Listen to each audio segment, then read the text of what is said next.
I'm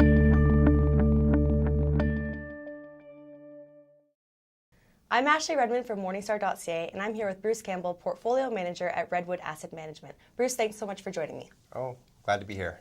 So Bruce, you're a bottom-up manager. That's correct, yeah. Your fund, Redwood Equity Growth Class, has returned over 35% this year. That's and right. Since inception in 2009, it's returned around 10%. That's right.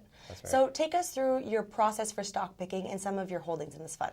Yeah, so we have a two-pronged approach. So we look at top-down first, and what we like to know is whether or not we're on offense or defense at any given time. If we're on offense, we're fully invested. If we're on defense, we're not fully invested. Once we've determined that, then we look at the bottom up to actually pick individual stocks. What we're looking for is accelerating earnings growth. So we want companies that are growing at a really rapid rate, not linear, because we know that accelerated earnings growth will give us higher multiples as well. So we do a multi-factor screen for a number of different variables. We basically rank our universe, and then once we know what we want to buy, we start digging into the fundamentals and the technicals. Okay, and what are some of your holdings in this fund? Well, one that a lot of people would be familiar with is AutoCanada. It's had a fairly significant run over the last year, but it's one that we think still has a lot of room to grow. We're seeing the economy starting to expand as well. They've been focusing on cost controls and getting more efficiency from their planes and from their whole system. And so their earnings are just continue to ramp up and are growing at a fairly exponential rate right now. Okay, and any other companies that you could mention? Any other niche stocks or anything that stands out in your mind? Well, a company that we've owned for quite a while that's also done very well, but we think has a lot of runway to go is AutoCanada. And what AutoCanada does is they have basically gone out and started to consolidate auto dealerships. And what they found is that through their efficiencies, they'll buy a dealership, they'll bring it into their system, the efficiencies will be created, and they'll take their EBITDA from, say, $1 million to $1.5 million. They buy these dealerships for, say, 5 times EBITDA, and they're trading at 10 times EBITDA, so there's an immediate bump there. The stock pays a dividend and has been growing earnings at an exponential rate over the last 3 or 4 years. Okay, let's switch gears to another fund that you're a portfolio manager on, and that's Redwood Income.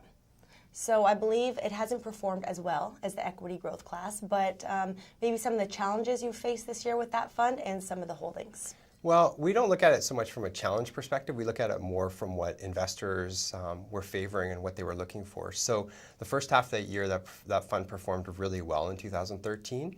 And that was really a factor of what investors were looking for. They were still wanted to be invested, but with only one toe in the water. So they were looking for yield. That fund specifically targets companies that have growing earnings and also has a yield. And so it performed very well the first half of the year. The second half of the year, the markets were more favoring growth, and so we didn't see it perform quite as strong. It still finished up above its high water mark for the year, so we were very happy with that. We're looking for companies in that portfolio that have accelerating earnings growth, but also pay a dividend yield. So AutoCanada is a name that also is in that fund. Something like Crescent Point Energy is in that fund. Very large energy producer, have a nice stable dividend and continue to grow their production.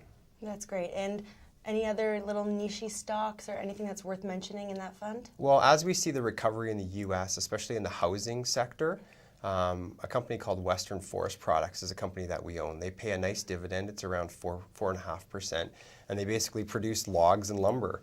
And a big part of their market is selling into the U.S., and of course their earnings are starting to ramp up as the housing boom is picking up again in the U.S.